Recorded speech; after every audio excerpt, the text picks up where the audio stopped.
Good evening, everyone, and welcome to the Smithsonian American Art Museum. My name is Joanne Moser, and I'm the Deputy Chief Curator of the Smithsonian American Art Museum and the co-curator of the artistic journey of Yasuo Kuniyohshi. Now, before I begin the introductions tonight, I'd like to remind you to turn off all your electronic devices. Don't just silence them, turn them off altogether so that we don't get any interference. Now, the occasion of tonight's lecture by Roger Shimomura is the Kuniyohshi exhibition on view at the American Art Museum until the end of the month. Kuniyohshi was born in 1889 in Okayama, Japan, and Shimomura was born 50 years later in 1939 in Seattle, Washington. Their lives overlapped during the years of World War II, but their experience of the war years was quite different. Kuniyohshi lived in New York City, classified as an enemy alien, and Roger spent 2 early years of his childhood in Minidoka in Idaho, one of 10 internment camps for Japanese Americans. Roger Shimomura's painting, prints, and theater pieces address socio-political issues of ethnicity.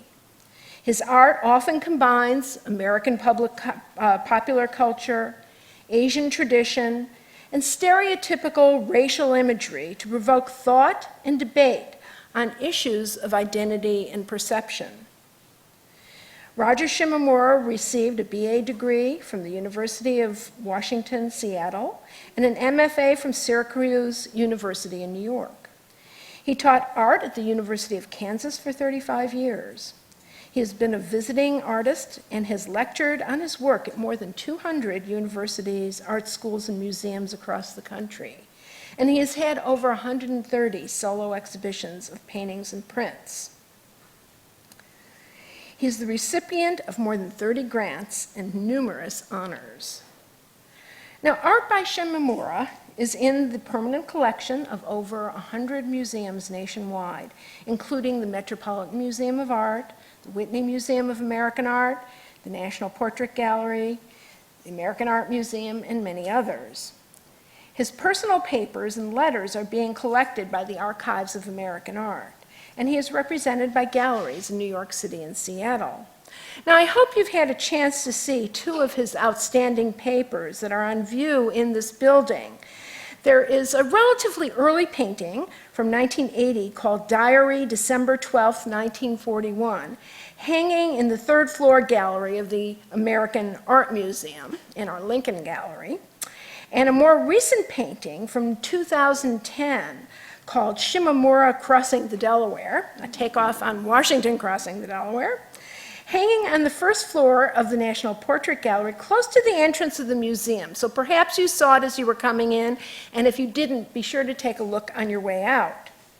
Tonight's lecture is being co-sponsored by the Portrait Gallery because of our mutual interest in Roger Shimomura's work. It is my pleasure and honor to welcome Roger Shimomura to talk to us this evening in a talk that he calls An American Diary. Now, after his talk, there will be a question and answer session, and we are going to have tonight's program webcast. So if you do have any questions, please go to the microphones at either side of the auditorium to pose your questions so that we can capture them on the webcast.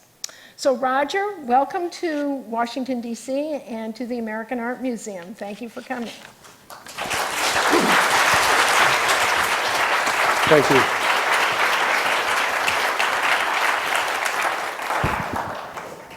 Thank you very much.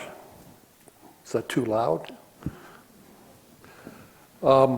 It's great to see so many people from Lawrence, Kansas here, if you can imagine.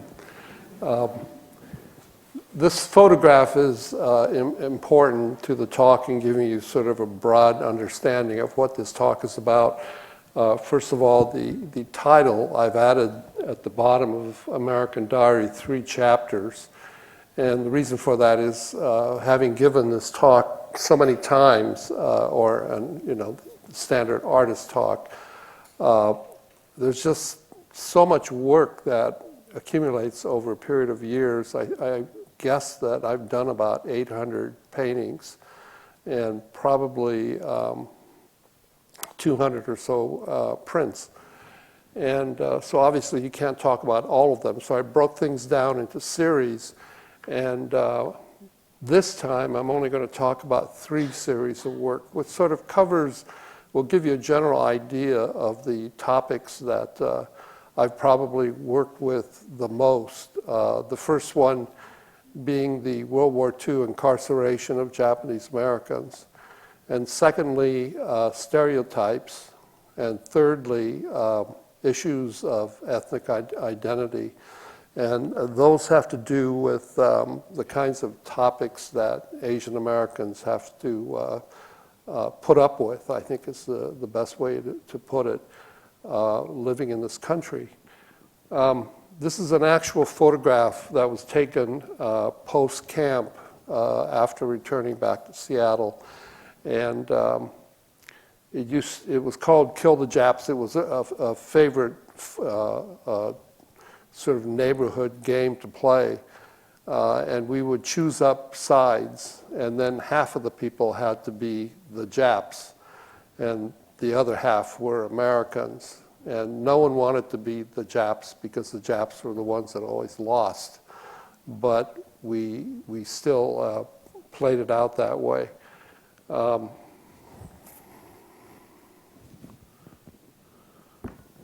I'm starting with arriving in Lawrence, Kansas, which in 1969. And I was married at the time, and my wife and I came to Lawrence without any of the standard household items. We came right out of graduate school and came to Lawrence and had no furniture or things like that. And I started attending estate auctions that were quite prevalent in Lawrence, actually in Topeka, which is only 20 miles away as well. And but during the process of buying all of the practical things to set up a household, I started seeing objects that sort of caught my eye, and having that DNA for collecting in my system, I started acquiring in the late 60s and early 70s tin toys, tin wind-up toys. And throughout my life, I've been a collector. I've collected everything from jazz record albums to different kinds of books, records. I could measure my life according to what I was collecting at the time, starting from when we came back from camp, and I was collecting bottle caps. And we would take these bottle caps and scrape off the image off of the bottle caps, and then pull the cork out and then wear them like badges. And we would see who could accumulate the most, and we'd be walking around with 50 bottle caps. But anyway, the process of collecting has always been extremely important to me. And so starting to buy tin wind-up toys was just kind of a natural outgrowth of this inclination. Walking around our house, you would see a lot of cabinets. It's funny, I had a conversation with a friend of mine up in Seattle that works for the TV show called Hoarding. And we had a huge argument because he claimed that I was a hoarder, in a sense. And so I had to draw my definition of where hoarding stopped, and collecting began. And he is a hoarder. I could say this because he's in Seattle, and I'm telling these stories about him. But I went to his house, and he had all of these things from Japan that he had collected, and they all fell off the shelf, and there was a landslide, and you couldn't walk into the room. And this was just one room out of about 10 rooms in the house, all of which looked like this. And my definition of hoarding was you don't bother to pick it up or clean it up. And he had to admit that the place looked like that for about 3 months now, But I said, see, mine are all neatly in a row, and they're categorized, and salesman samples in the upper right-hand corner of shoes Back in the 50s, you could go to a shoe store and pay $20, $15, and they give you a pair of plastic shoes, and you wrap that up and give it to the person you're gifting, and they knew that they could take that, and it's like a coupon for $20 off a pair of shoes. In the lower left are Fiesta Wear, Harlequin, things like that, that everybody was collecting at a particular time, and I just lost interest in it fairly quickly. On the lower right are salesman samples of hats and salt and pepper shakers of Japanese getas or shoes in the lower right-hand corner. In the upper left are salt and pepper shakers of steamships. And of course, each one is different, which is, very important to a collector. Just like every one needs to be the same is important, so it's all important. As you go around the house, there are other examples here in the upper left-hand corner are chalkware figurines during the carnivals. You throw a ping pong ball and it lands in a fish tank or a fish bowl, or you throw darts at a balloon and you get one of these chalkware. They used to be Cupid dolls, like in the lower right-hand corner. Those are actually older. The ones in the upper left-hand corner are all hand-painted, therefore there are no two alike, and that's all you have to tell a collector, so that you got to get every one, which obviously impossible. The lower left is a mannequin, we used to have 14 mannequins in the house. We got rid of 12 of them. I think we only have 2 left now. And this one sits next to the toilet, and people that come and use this toilet get very upset. They come out of the bathroom, and it just didn't feel right, It wasn't the bathroom experience. She's wearing my collection of Mao pins.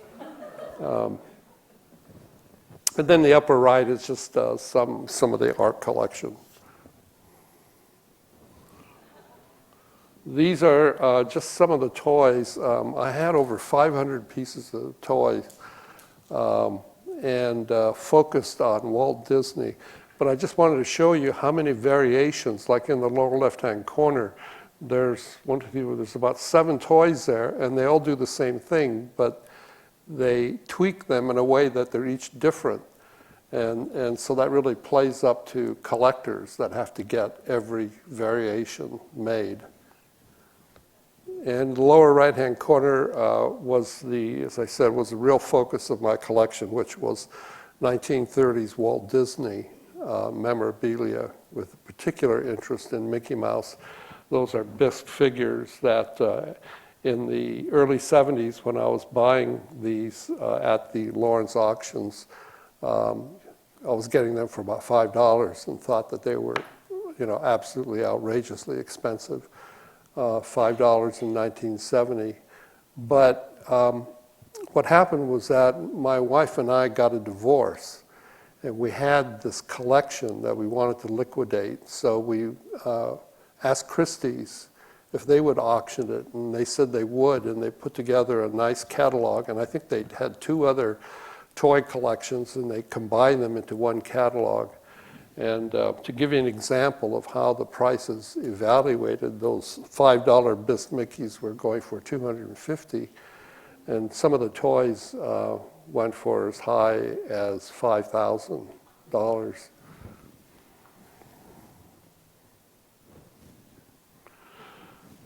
Having all that stuff around naturally started to affect what I was painting. And this one, The Big Bad Wolf That Eats in the Student Union, was just kind of a fantasy realized of if you shaved off the black off of Mickey's head, what might be there. It's a 5 by 5 foot acrylic painting, so that's about the actual size of the painting.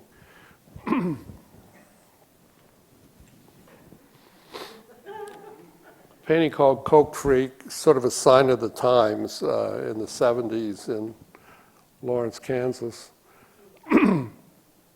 The 5-cent Coke machine was something that I purchased at a yard sale for $10.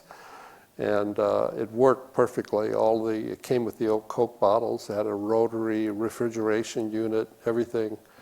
But we didn't have any room in the house because we had so much stuff. And this was, early 70s. So we put it in the front porch. And then I brought home this photograph of Jesus Christ that was in my dad's rec room for as long as I could remember.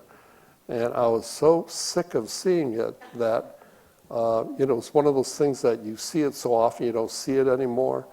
And I brought it back to Kansas. I thought, if there was anything that was great raw material for serious work, it would be that painting. And so I did a copy of it here, and just imagine the look on his face as he was walking maybe in or out of our house, can't in disbelief as to what he saw.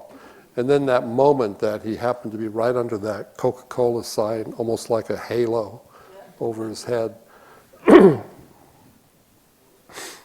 But it was an auction that changed everything in my studio.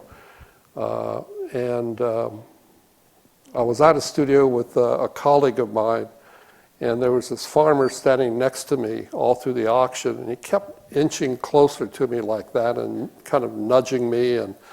And finally, during a break in the auction, he looked at me and he said, "Excuse me, sir," he said, "I was overhearing you speak the language, and I was wondering how you came to speaking it so well." And he said, "Where are you from?" And I said, "Well, I'm from Seattle." And he said, "No, that's not what I meant. Where are your parents from?" And I said, "Well, my father was born in Seattle. My mother was born in Idaho." And I knew what he was after, and this was a question that probably in the first 6 months I was asked at least 5 times. And so he said, "Well, what do you do?" And I said, "I teach painting at KU, the University of Kansas." And he said, "What do you teach?" And I said, "Art." And he said, "Well, konnichiwa." And he said, "The little lady and I visited your country." And he said, "We collected pictures of those Gishi girls wearing kimonos." And he said, "Do you do pictures like that?" And I just kind of shook my head and walked away. And I mean, I'd had enough. And had enough primarily because I had heard the same series of questions so many times. And the funny thing is that 45 years after that, I'm still being asked those questions, And so I decided for the first time to ameliorate the situation by making a piece of art about that experience. And so I stopped at the Student Union and I purchased this booklet called the Coloring Book of Japan, and it was filled with line drawings of Japanese woodblock prints, the very things that are associated so strongly with Japan. And I decided that I would put these images together and make this painting that would fulfill everyone's expectation of the kind of art that I must do because of the way I look. And so I did this painting and called it Oriental Masterpiece. And this painting was shown in Seattle with, I believe, 6 other paintings, including the Big Bad Wolf, and there was one with the Goodyear blimp and the Coke Freak painting I showed you, and some other ones. But this is a painting that got everyone's attention, and this is the one that people said, it's good to see you returning to your roots.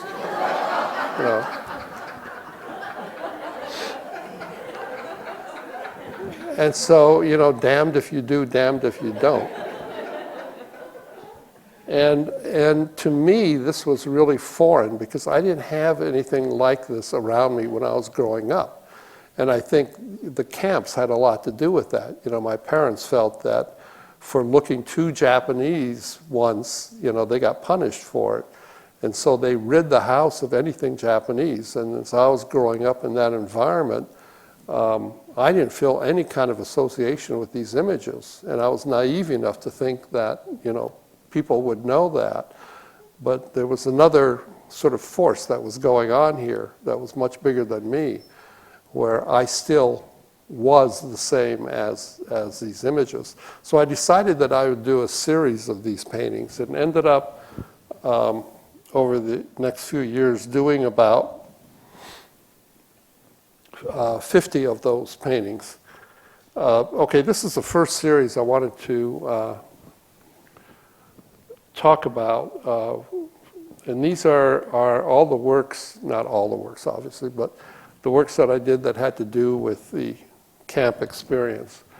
A lot of this is old news for some of you, but there were 10 camps as marked by the triangles throughout the western sector, and it involved about 120,000 Japanese Americans, which may not seem like much, but you have to remember that that was about 95% of all the Japanese Americans living in this country, and all living along that western strip to the left of that heavy line.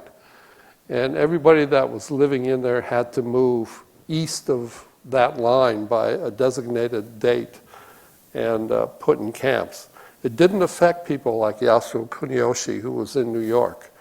Although he was labeled an enemy alien, he didn't suffer the physical consequences of the West Coast Japanese Americans. And out of those 121,000, approximately 75,000 were citizens, American citizens, born in this country. This gives you an example of what the camps look like. In the lower right-hand corner, they're in such a rush to get us out of our homes and into these camps that they had to build, that they needed someplace to put us until the camps were ready. And so they put us in what was called an assembly center. And these are all 10 camps, had their own assembly centers.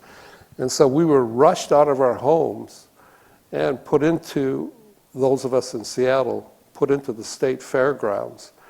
And there we had to live in horse stalls, such as in the lower right-hand corner, and office buildings, because the Washington State Fair was held in Puyallup. So, just previous to these, probably a few weeks ago, there were houses living in that space with manure on the ground, and all they did was shovel out the bulk of the manure and then put a floor over it. And so the stench was pretty horrendous.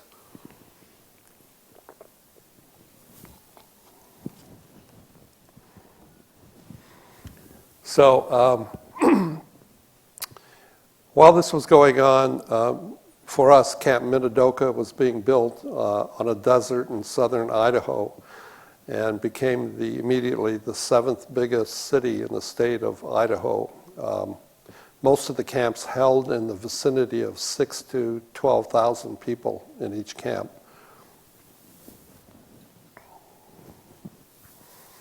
This is a picture of my mom, my dad, and myself that was taken in the latter part of the incarceration period. And this is my grandmother who kept a diary of the, well, I should, that's my grandmother in the lower right-hand corner. She immigrated in 1912 with 60 other photo brides. Photo brides means that it was an arranged marriage by photograph. And prior to getting on the ship, she started writing a list of all the gifts that her friends gave her so she could send thank you notes when she got to America. And then she started writing about the trip itself, and that's what constituted the beginning of her diary in 1912. And this diary is something that she maintained for the next 56 years of her life in America. And those diaries have been donated just recently to the Smithsonian, to the American History Museum. That's the captain of the ship in the lower right-hand corner, and 3 other photo brides. That's my grandmother in the lower right-hand corner. That just gives you an idea of what the diaries look like. They're written in Japanese. Very difficult to translate as well, but they're trying. Okay, within the camp series were the what was called the Minidoka series, which was the camp that our family was in. This was the first painting I had done of this subject matter, and this is my grandmother writing in her diaries, my mother and myself in the upper right-hand corner, and though it's difficult to see, it's the first time that I depicted a guard tower in the upper right-hand corner with barbed wire. This first series that was done in 1976, there were 6 paintings. They were all quite large, 5 by 6 feet. Each sort of highlighted one aspect of the camp experience, and they were kept in this 18th, 17th century style. And there was a reason for that, and that's because at that time there weren't too many artists that were dealing with these kinds of issues of identity. And I was actually warned by my dealers. I actually have a letter from my Denver dealer that will go in my papers in the Archives of American Art, warning me about doing paintings of this subject matter, that no one is going to be interested in purchasing them. Therefore, no commercial gallery in their right mind would, be interested in exhibiting this kind of work. So I decided to put them in kimonos, that would sort of disarm the viewer and put them in that kind of decorative ukiyo-e style. And I really like the idea of sort of passing these paintings on to public venues or in people's homes, them not really accepting the fact that it had anything to do with the incarceration experience. But ultimately, sooner or later, they would be forced to deal with that. And I thought that was a really sort of powerful way of dealing with that issue. So this is my grandmother writing in her diaries. This is the move to the camps. That previous painting is owned by the Spencer Art Museum in Lawrence, by the way. It was purchased by the museum when Charlie Eldridge was out of town. This is the exodus, the move to the camps. And I think that's the only 2 out of the 6, yeah. And then in 1980, 4 years after that, I did what was called the Diary series. And this was based on the translations coming in from my grandmother's diary during the war. And this was the Pearl Harbor Day entry where she said, "Today I came home from church at 10 a.m. and it was announced that Japanese airplanes had bombed Hawaii. I was scared beyond belief. I pray that God will stay with us." My grandmother was a Christian in Japan, which put her in a very small minority, and was one of the co-founders of the Japanese Methodist Church in Seattle. I also had a big collection of Art Deco radials, so it gave me the perfect opportunity to paint those. And since I think 5 of the Pearl Harbor Day paintings sold, it gave me an opportunity to paint 5 other Art Deco radials in my collection. Again, I kept it within this 17th century appearance, and my ex-wife and I had a huge argument about this because she felt that I was really selling out and playing up to the stereotypes, that I was promoting the stereotypes, and that people would think that all Japanese Americans went home and they put on kimonos and ate with chopsticks, And I think she had a point, but I was still dealing with this whole other issue of trying to get this subject out there in exhibitions. I became involved in performance. This is a side of my career that a lot of people are completely unaware of. For about 20 years, I was doing performances. In fact, one of them I did here, and as I traveled around the country, I think we did it around 7 or 8 times. It was called Campfire Diary, and it was based on my grandmother's diaries. Although this preceded that, it sort of planted the seeds to Campfire Diary. I had the opportunity to write a set of performances, well actually for this occasion, one performance that would last under 20 minutes for the Symposium of Contemporary Music, which was at the University of Kansas. And I worked with a musician named Jim Stringer, and it was the first time that I worked with a musician or a composer and tried to get him to write what was in my mind.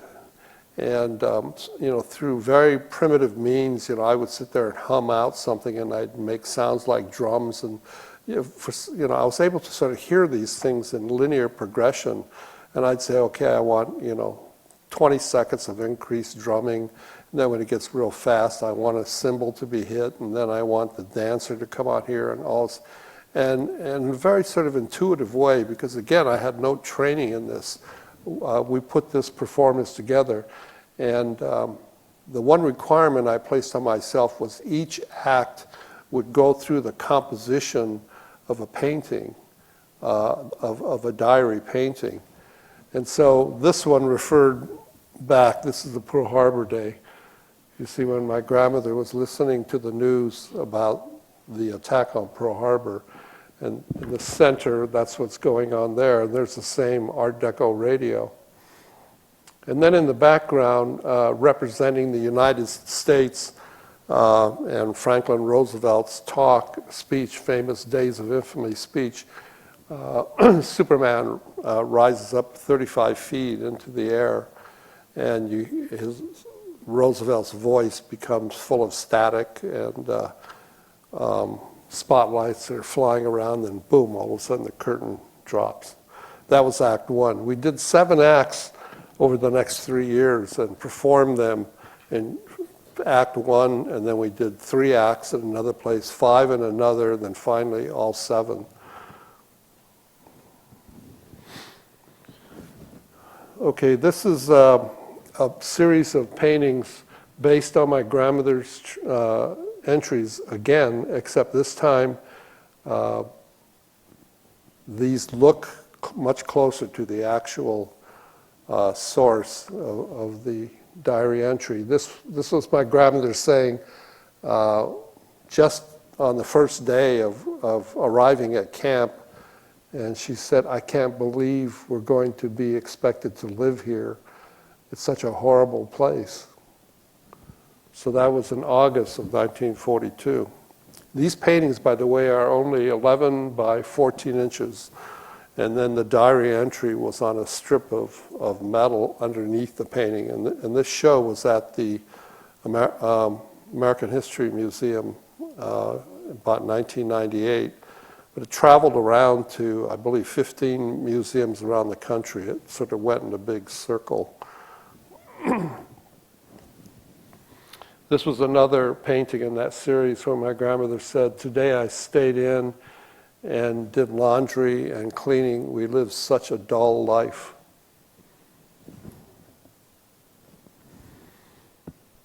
And then the Minidoka on My Mind series, which is the largest one that I continue to work on. This painting is about that size. I believe it's about 12 feet wide. And this is doesn't have the size restriction that American Diary did, 11 by 14. This painting, is about 7 by 9 or 9 by 12. I can't remember. It's a triptych in 3 panels. And as this show, Minidoka on My Mind, traveled to various venues in the country, I always wanted to have one painting that was a view from the guard tower to show that the machine guns, despite the government's claim that the camps were to protect the Japanese Americans from an angry public, they had the machine guns turned in and not out. And that was a significant difference. So you could see the people down below in their sort of daily apparel, living life as normally as possible. This is called Night Watch. It's 5 by 5 feet. Again, what you see in the windows reveal that normal lifestyle that they were all trying to maintain, playing musical instruments and so on. On the left was one of a series I did of paintings that juxtapose women dressed in fancy attire, trying to kind of escape the obvious horrendous spirit of confinement in the painting, reminded by the guard tower and barbed wire. And in the right, kind of a fantasy of myself at the age of 5 in camp, painting tar paper. Oh, I think I passed one. This is called Shadow of the Enemy.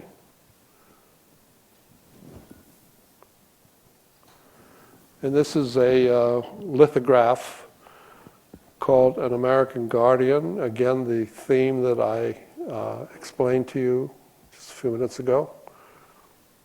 And myself riding a tricycle and being observed by the guard in the tower.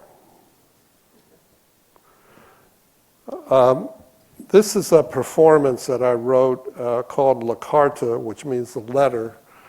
And my grandmother and grandfather both, before they passed away, wrote a letter to their relatives in Japan that outlined everything that happened to them in their life in America.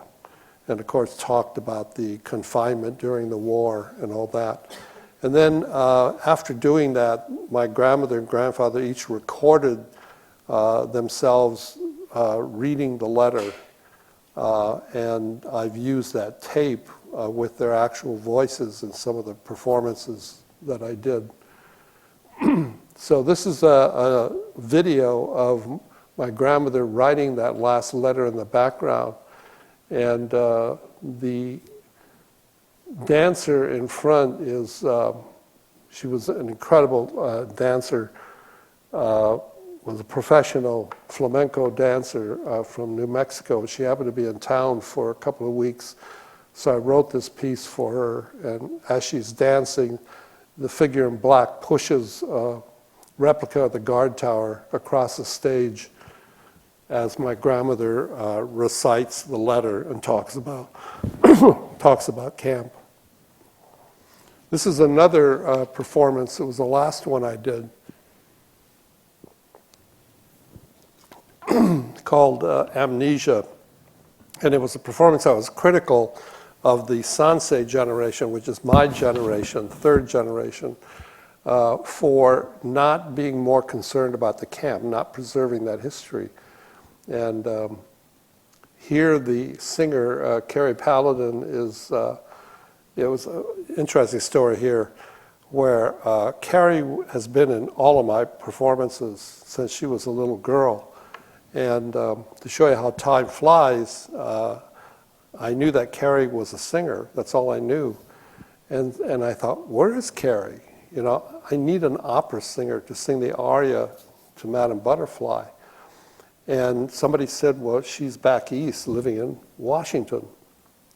And I finally got her numbers, and I called her and I said, Carrie, I need you to sing in this performance. I need you to sing the aria to Madame Butterfly. She said, I'd love to do that. And the reason is Carrie is 6 feet tall. And that part is for someone that's about 5 feet 2, ideally. And so she knew that she would never be able to sing it publicly. And so she said, I'll do it. And of course, I paid my performers, at first it was free. And then I felt like I had to pay them $50 to perform, or $100. And then by the time that, things were hitting the road and we were getting gigs and invitations, I was paying them maybe $500, which was nothing really. So I asked Carrie, she says, well, I sing for the New York Opera Company. I said, oh my God. I said, what would you charge us? She says, well, it's $5,000 for one song. And, I sort of gulped and I said, can you sing 3 songs for that? And she says, for old time's sake, we'll do it. And then she said, I don't fly. And I said, what does that mean? You have to take a train from DC to Seattle where we're going to perform this? And she says, yeah, and it's 7 days each way, 3 meals a day. So the dollar signs were just going, And then I also had a koto player that I wanted her to play Don't Fence Me In. And I actually found a person that could do that. She was a koto teacher. I put a cowboy hat on her, obviously Caucasian, and played Don't Fence Me In. And on the left is Keiko Kira, who was a performer in, I'd say, over half of my performances. And my collection, everything's a collection of suitcases from the war years. And this is a painting that sort of summarized everything about the camp experience before and after it. And it 3 panels. The left panel is the first generation called the Issei. Middle's the Nisei, second generation, that's my parents. And third on the right is Sansei, which is my generation. And there are symbols that appear on each panel. Such as the rice cooker on the left. My grandmother never knew what an electric rice cooker was, and she used the same old aluminum pot.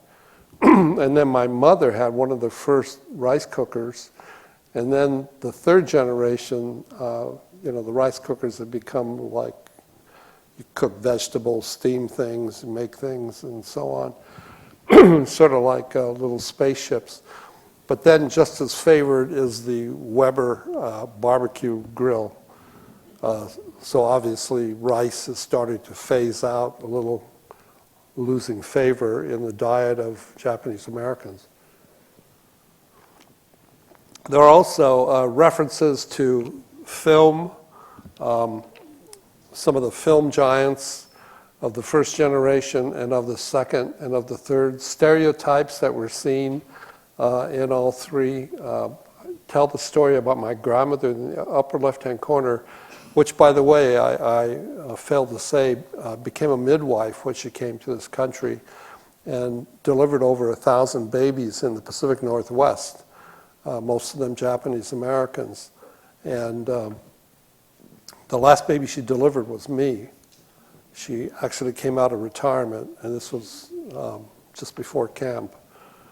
So that's her up in the upper left-hand corner, and you could see the baby that's being held by their feet. And then the reference to the ship that they came over on, and my grandmother and grandfather in marriage attire.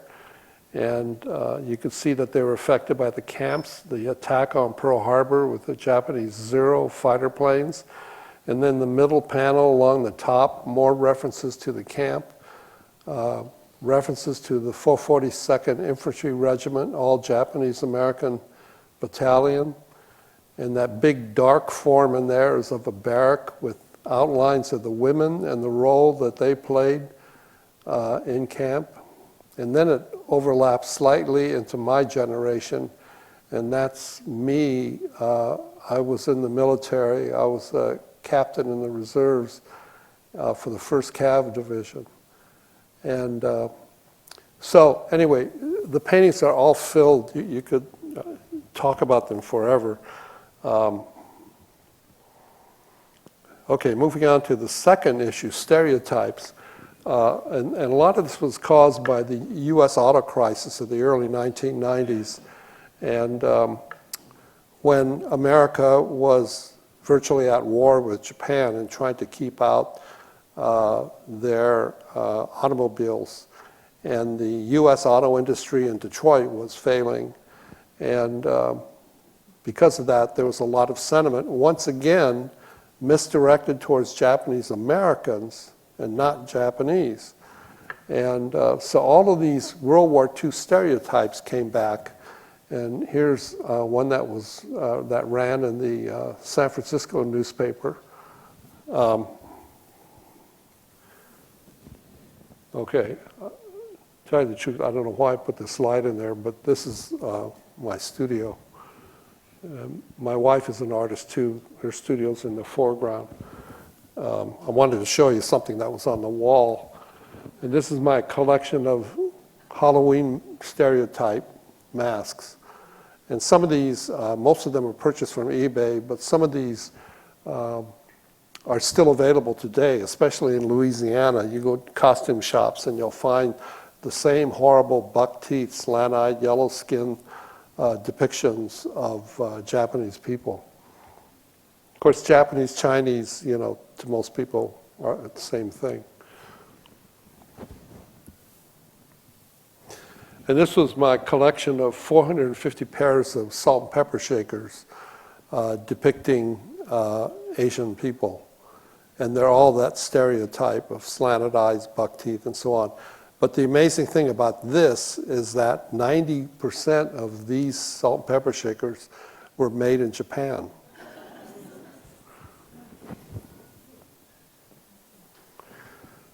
During the war, these stereotypes were being mailed all across the country. I mean, this was such a popular theme that there were 12 variations of this theme.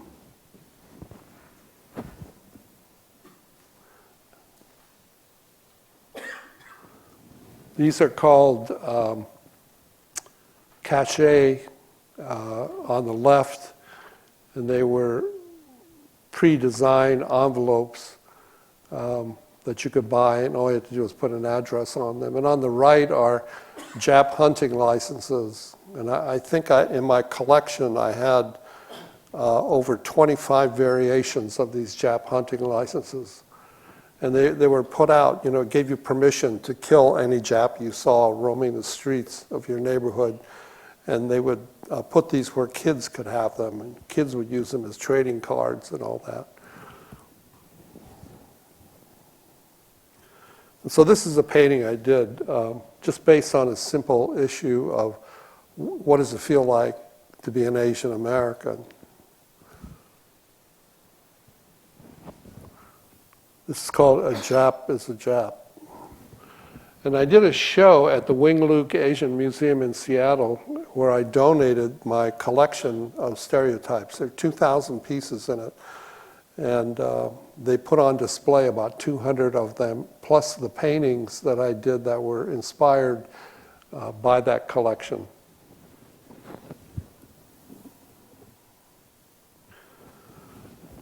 This is a fairly large painting, about that size you're seeing on the wall. I don't know how many stereotypes, probably at least 125, and these are all actually used, were actually used when I captured these images. This is a picture of my wife and I.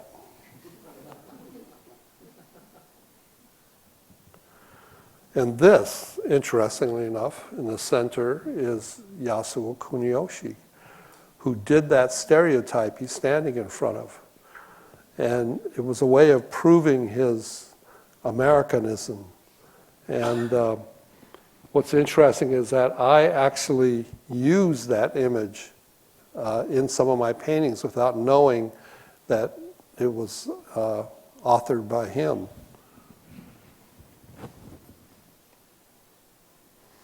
So I did this small painting of Kuniyohshi on the right, me on the left, and his stereotype in the middle. And you can see Kuniyoshi's painting in the upper right-hand corner, that poor forgery on my part.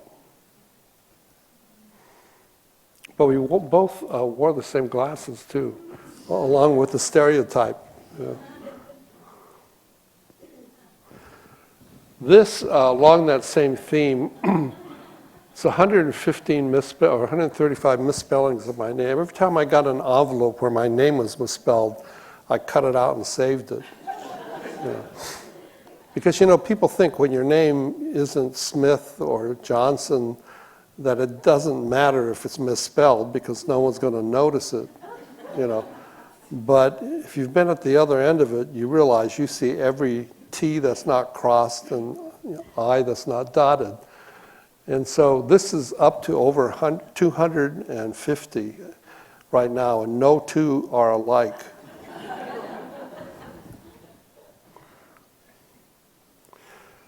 And this goes back to the old cliche, all you Orientals look alike. And so these are 24 people that I have actually been mistaken for in my life. And included in there are 2 white guys and a Chinese woman. See, in the bottom, I was, for you people from Kansas, I was actually mistaken for Peter Thompson and Dick Shearer. And the woman, the first row on the right, second one down, is the famous artist Hung Lu. And Hung Lu is a good friend of mine, and she had a show at the Kemper Museum in Kansas City, and I went in to support her, but I got there before she did. And I hit the front door, and the door's open, and these 2 blue-haired ladies grabbed my arm and said, "You must be Hung Lu."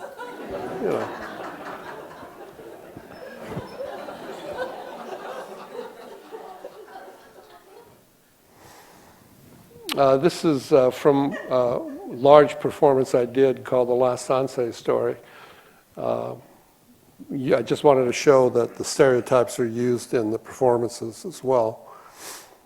And I did a series in 2002 called Stereotypes and Admonitions. And this happened during the Iran hostage crisis. And I was out jogging behind my house on this county road, and there was a pickup truck coming towards me, and that started slowing down, and I thought, uh-oh, this is going to be trouble. And they pulled over next to me just as they got next to my side, and the guy rolled down his window and shoved his middle finger in my face and said, "That's for your Ayatollah, you Chinaman."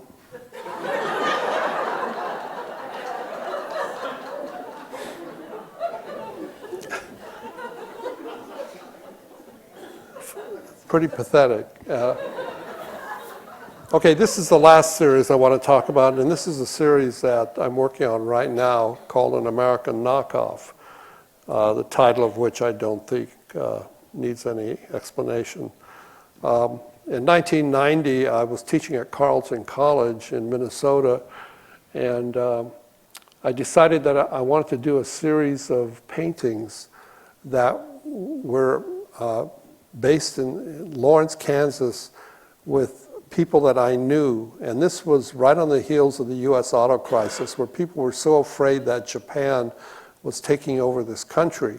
And so in this series of work, I allowed them to take over Lawrence, Kansas, and take over 15 of my friends. So I started with myself being Japanized, and but in each painting, I told something about the people that were being painted as well. In this case, I developed heart problems and high blood pressure, and I was taking my blood pressure practically every hour on the hour during my waking hours and writing this on a chart. In the lower left-hand corner, the video camera shows that I was teaching performance art at Carleton College. In the lower right, I was also writing my new performance called The Last Sansei Story. This is one of my best friends in Lawrence, Dwayne Lewis, who used to be a PKA kickboxer and actually fought for the heavyweight championship of the world. And whenever Dwayne and I got together, we ended up talking about race. And for Dwayne, he lived in a black world, and he wanted to take on the white world constantly. I also did a photo essay of these people, and this is what Dwayne actually set up, and he was an incredible chess player. and he wanted to take on just the white men on the board. So that's him. He's in a kimono, and he's in a karate pose, taking on the white men on the chessboard. William Burroughs lived in Lawrence, Kansas for 18 years, and we were pretty good friends. He was a cat lover, which explains all the cats of different color that are on his kimono. I went to visit him one day, and Burroughs is known for, among other things, being a great writer. Tried to shoot an apple off his wife's head and missed, and hit her between the eyes. And in some ways, he's more known for that than his writing. But he's a gun collector. And I went to his house and I asked him what his favorite gun was, and he pulled out this Derringer, and it was one of those ball and powder loading Derringers, that takes forever. And he was in his late 70s, and his hands were shaking and everything. And I figured there's no way he can accidentally load that gun and shoot me. And so I said, okay, I want you to point this at me. I want you to put this kimono on, and then I want you to point the gun at me. And he says, no, I won't do that. And I begged him. I said, look, the gun is empty, and we know that it would take you at least a half an hour to load this, if you could even do it in that period of time. And so finally he agreed to do it. So he put the kimono on, and he pointed the gun at me, and he just was shaking, And I'll show you the photograph, and you could see that the gun itself is a little out of focus because he was so nervous. Despite the fact that I knew this was foolproof, it was actually kind of frightening, to think that that gun could have been loaded, and that I missed it. Okay, these other issues of identity,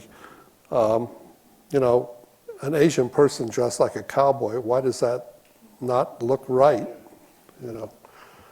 Or of course, in a business suit, it's different now that Japan, it's just as common to see people dressed up in that way.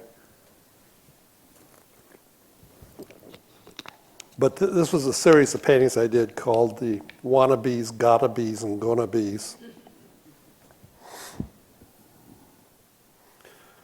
And this idea of being forever foreign, that's one of the things I think that drives a lot of Asian Americans crazy, is being assumed to be foreign.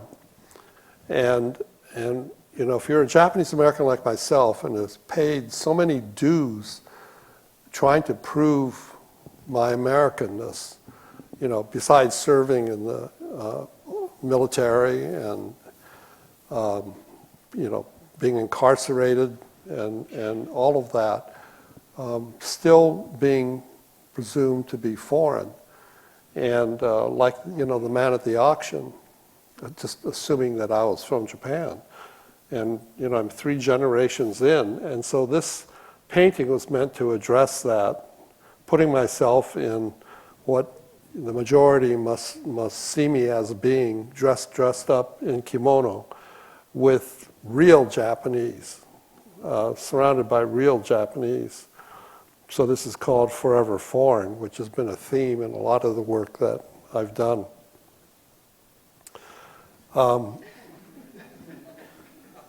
These are very small paintings. They're about 24 inches square, and they border on just being absolutely silly.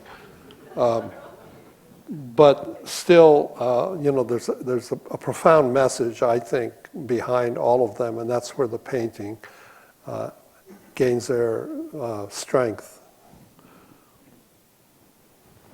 Pikachu, Hello Kitty.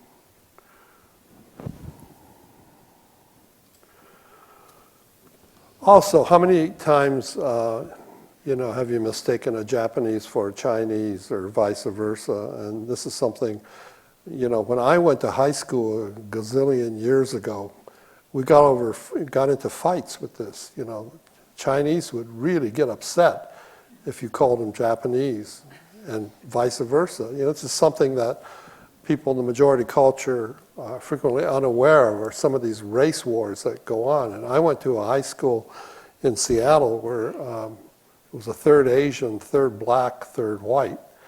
And this is in the 1950s. And you wore your race on your sleeve, and fought constantly for that.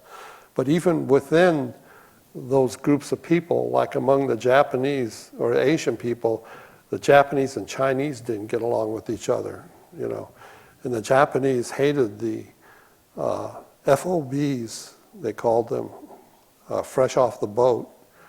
And they didn't like the FOBs because they spoke with accents. And white people always thought that all Asian people had accents, and that included those of us that had been in this country for many years, you know.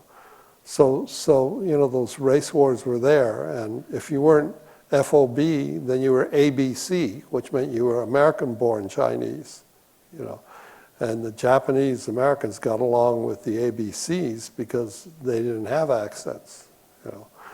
So it's kind of complicated. So these paintings that I did of myself as a Chinese, sort of blending into Chinese culture, and sort of realizing that sort of accusation, you know, or joining the enemy in a way.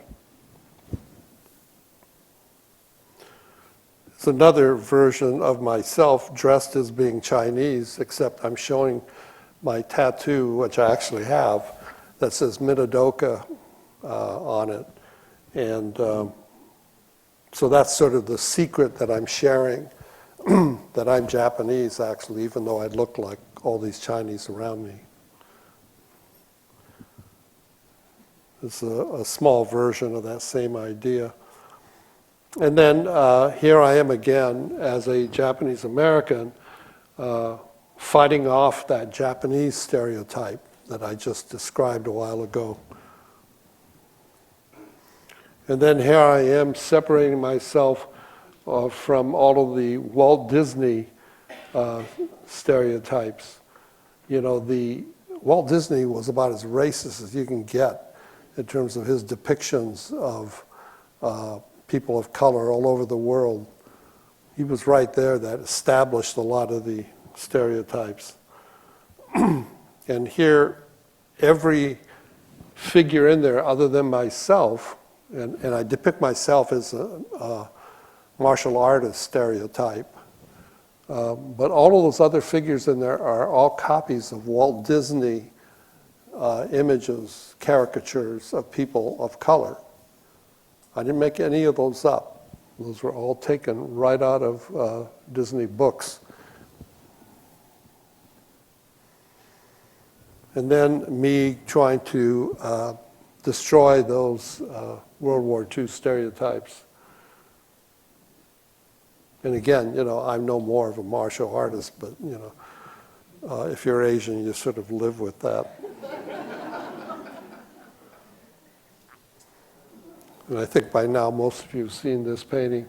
You know, that was just based on a simple premise that imagine how different the world must have been for this to happen, for a Japanese American to head that boat being powered by all of these, you know, samurais and crossing the river. Just think about how different history would have had to have been for this to happen.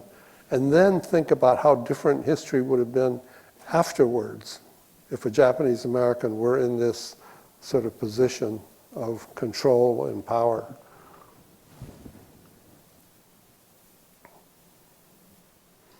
Okay, these are the last 3 slides I believe I have. And I apologize for the quality of this. Part of this is not my fault. It's the light that's reflecting all over the panel. But this was done many years ago, 1988, and it's in the metro station in underground Seattle when you get off the bus. And it's interesting, I just put through this all together. It's silkscreen on metal panels and then fired. It's an enameling process. So you can actually take a hammer and hit this and it won't do anything to it. But after I finished it, then they came up and there were 3 of us that each did a mural. And they came up and asked each of us, can you tell us how your mural relates to Seattle? And none of us did it with that intention, but we all made up an answer. You know. And so that's what's published in pamphlets, you know, just pure BS. And this is a more recent piece of sculpture, my only piece of sculpture I did in the most diverse neighborhood in Seattle, which is Rainier Avenue. And it's a piece that was supposed to be about assimilation in this country. And at first, instead of the ice cream bar, I had a banana in there, warning Asian people not to become bananas, you know, yellow on the outside, white on the inside. And but there was a Chinese-American man that fought this piece of sculpture, tooth and nail, because he was trying to stop the whole light rail project in Seattle. He thought he'd start with the public art that was being proposed. And so he said he hated this piece. And he said, Shimomura uses the banana to insult all of us. And so I changed it. You know, I used the banana to warn people not to become a banana. But I guess that wasn't clear enough. And so I changed it to an ice cream bar that was still yellow on the outside, white on the inside. And then there was a bowl of rice. They complained that, well, rice is sacred in Asian culture. And so you shouldn't put a shoe on top of rice. And then I told them there was no rice in the bowl. And they believed it. And then the wingtip shoe originally was on top. And they said that was too heavy-handed, you know, the idea of white dominance and all that. And so I put it in the second position and put the top position, the mortar board that was supposed to indicate that education would win out at the end. And then I had 4 poets of different ethnic backgrounds write a haiku, which was their response to the sculpture. And so there was an African American, Native American, European American, and African, Asian, there's a missing one. Oh, Hispanic. And this is the last piece that has not been revealed yet. It's a mural, and it's about that size, to Gordon Hirabayashi, who was depicted in various stages of his life. And he resisted going into the camps, and at the time was considered to be a coward by his own community, and then later on declared a hero, and just recently received the Medal of Freedom by President Obama. And but he had already passed away at that point. So it starts in the upper left-hand corner during his youthful years. The lower left-hand corner, the tumultuous years of being in jail by refusing to go to the camps. And then the upper right-hand corner, he received his PhD and had a career in Lebanon, Egypt, and Canada, where he became chair of the sociology department. Then the lower right-hand are the years in waiting for his vindication by the Supreme Court. And the Ninth Circuit Court of Appeals finally overturned that decision, and he received a letter of apology from the government for incarcerating him. And that's the Presidential Medal of Freedom in the lower right-hand corner. And the nail sticking up by his face there is interesting because the two cultures, American culture and Japanese culture, they say the nail that sticks up will get hammered down. In other words, if you're the one that's different in society, you're going to be made to conform. Whereas in American culture, the squeaky wheel gets the oil. It's just the opposite.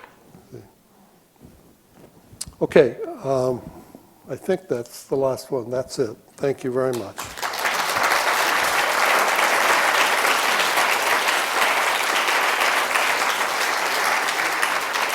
Can we get those?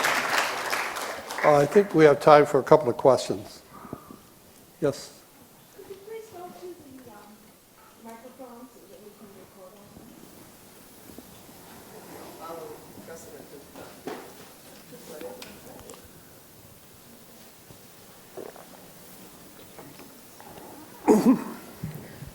Hi, this is an impossible question to answer, but I wonder if you'd talk a little bit about the responses of Japanese Americans to your work, how it might vary by age, by generation, by experience, and some of those people still with us who were in the camps.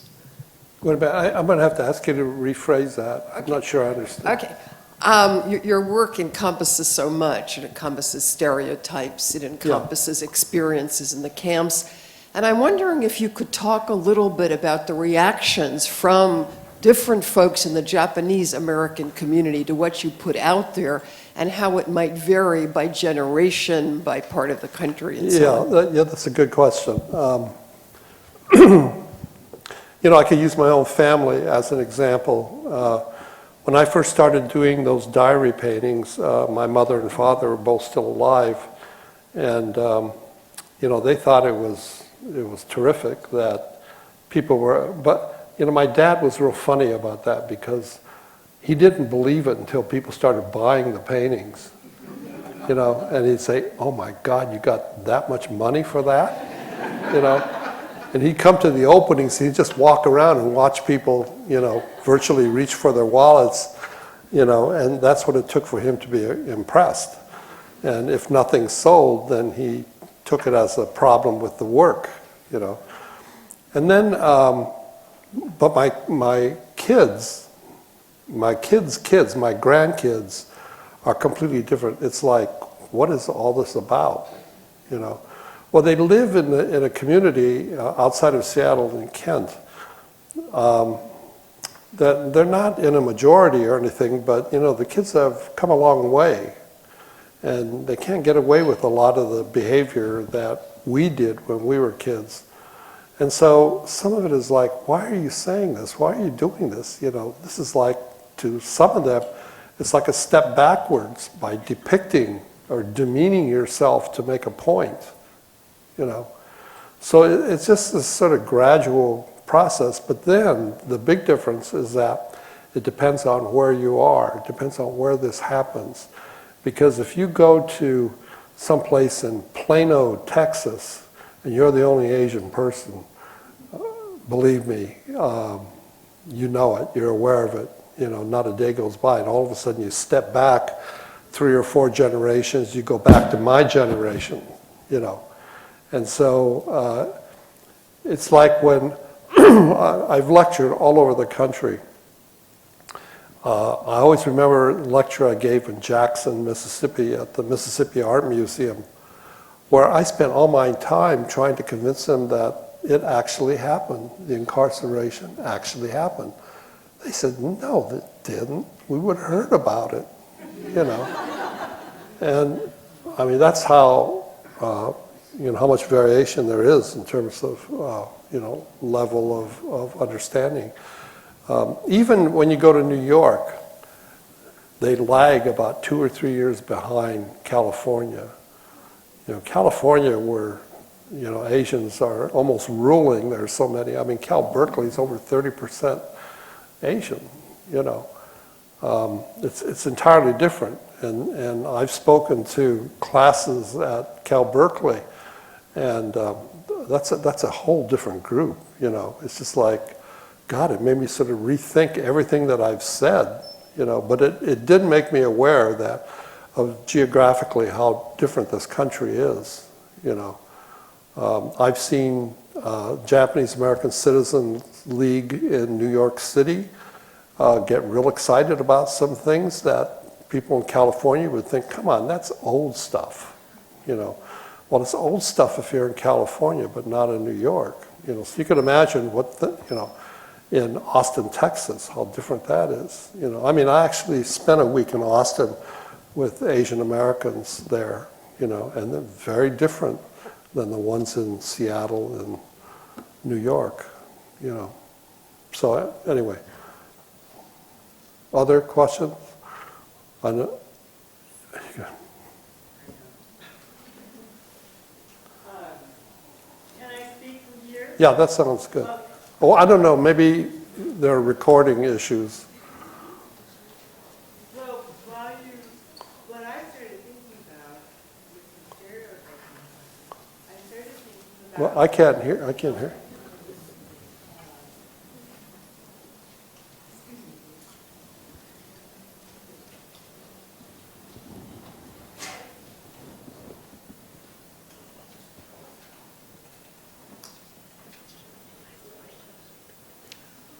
I'm going to move away from your own work for a minute. Have you seen the Japanese American War Memorial in Washington on Pennsylvania Avenue? It's a very beautiful stone garden. Yeah, And- yeah, I saw that. What I started thinking about were other stereotypes that I could intermix for the face that you use. And I wondered how you feel about the use of Japanese gardens, which have become an iconic or stereotypic representation of the culture. You know, I think if you live in this country, you go with the flow. I can't imagine that in this country, you know, one would say something like a Japanese garden has to be absolutely faithful in terms of all of its references, materials, and processes, you know, to the Japanese way of doing it. That's what this country is based on. You know, I mean, all you have to do is look at the sushi that's being made today, you know, and we accept it. I mean, you find Asian people, Japanese, you know, Americans eating this sushi and actually preferring it over the stuff they get, say, in Japan, you know. So I think there is a process of assimilation that happens. However, you know, that shouldn't be mistaken for some of these other things that I was talking about. I mean, I've always felt that there is a Japanese American way of doing things that's different than the Japanese way of doing things, you know, and that there's nothing wrong with that. I think I agree with you about a Japanese American way of doing things or a Latvian American way of doing things. And I guess what I was picking up on is what I think of a kind of seriousness or meditation quality that people throw on Japanese gardens or Japanese American gardens in America. And that is where the stereotype comes in from my point of view. Yeah, I mean, I agree completely. I think the last question. Yeah, I must say I find it to be a quite fascinating topic. I'm from a different part of the world. I'm from the Caribbean, and you know, my people have also have a, you know, a very interesting integration in the United States of America, right? You know, partly blacks, partly Caribbean people, etc., partly is mixed type of people. But your presentation brings up an important issue in the process of acculturation, right? The integration is for especially those Japanese Americans. Seemingly one of the issues, one of the issues that you talk about is the issue of you know, wanting to get away from these stereotypes. Obviously, you know, everybody wants to do that, but at the same time, you know, there may be Japanese who, you know, Japanese Americans who still want to have some type of relationship, obviously, back with the homeland, a more complex relationship, you know, this Japanese-American relationship. And I was wondering if you ever heard from them and what they think about this process, you know, of maybe those Japanese who simply want to, you know, move on, so simply want to become, you know, more, you know, total American than Japanese American, and those others who stick in between. Have you had any kind of commentary from them? Have they had ideas about it? What is their take on this complex process of, obviously, for integration and, minority people dealing with a majority population that, has all type of ideas about it? Is there a question in there? Yeah, no, the question is, for those who, do not want to completely break away from Japan, right? How do they see, have they commented on your art? Are they critical of your art, or do they think it's helpful to their process? Japanese people? Yeah. You mean real Japanese people? Yeah. I'm actually glad you brought that up, because it's a whole point that I didn't bring up that's a real favorite of mine. And it has to do, I'll just tell you one brief story here. And in a store in New York City on Broadway, it's called Yellow Rat Bastard. Can you believe that? Yellow Rat Bastard. And that's a World War II term that was used towards Japanese people. And you go to the store and it's filled, it's a men's clothing store, and you get t-shirts that says Yellow Rat Bastard. Others will have a drawing of a rat with buck teeth, slanted eyes, and in Japanese says Yellow Rat Bastard.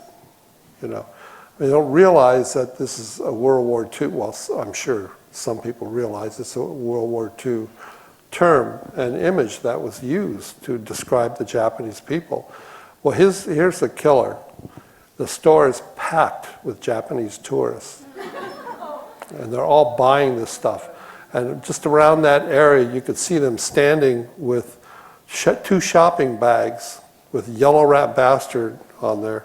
I bought one myself too. and filled with all this paraphernalia that had depictions of them. It's them, not me, on that apparel. And so many times you hear about a men's clothing store in Japan that was called Jap. This has come up several times. And even Japanese owners of men's clothing stores in New York City opening up a clothing line called Jap. And it's because they have no sense about what that really, how much harm that caused during World War II to Japanese Americans. Because there weren't any Japanese around here. They were on the other side, fighting the war. But the Japanese Americans are the ones that had to absorb all of those insults, because white America didn't distinguish between Japanese and Japanese Americans. That's where the term yellow all same, came into being. And so, this is sort of an issue issue of mine. I didn't want to get into it or broach that tonight, but nonetheless, it's a huge issue, I think, and one that needs to be addressed between Japanese and Japanese Americans, that we are not the same people, Anyway, thank you very much.